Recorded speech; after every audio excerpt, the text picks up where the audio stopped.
Okay, we're going to continue on with the authoring tools available to an author when putting together an activity that uses the Markboard app. So, I'm going to add another board or another slide, and we're going to use the Markboard. This time, I am going to demonstrate. Okay, I'm going to demonstrate the measuring tools that are available.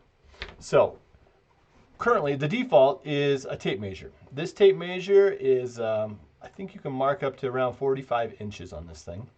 And in free play mode, you can just, well, that's an authoring mark. You can just click on this thing and little marks will appear. We also have a ruler that is graduated at the 1/8. So you can see this is a ruler with markings on every 1/8. We can flip that ruler over and look at the ruler with the 16ths. So this one is the same ruler, but it's on the other side with the 16ths. We also have a speed square. So as an author, you can say, I want the user to use a speed square. And then we have a framing square in 4 different configurations. This is the short side of the framing square. So you can see we're using essentially the short leg of the framing square.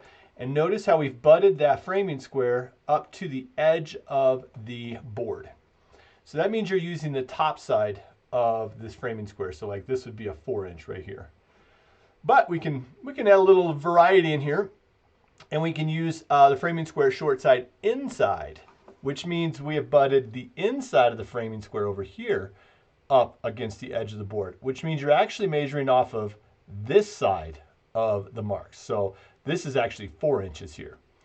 And we can do the same little variations on the long side. So we can do long side, butted up against the outside here. So we're using the top side of the long arm, or on the inside. So the inside of the framing square is butted up, and the measurements come from the bottom side of the board.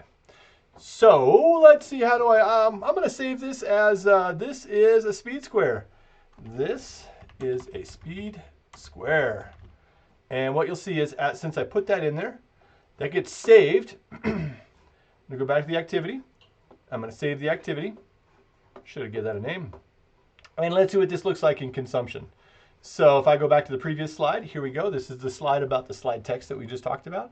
And if I jump to the next slide, you can see the measuring tool gets swapped out for the speed square. And as a user, I can come in here and I can mark this guy and fiddle around with it and enjoy it. All right, that's it for this.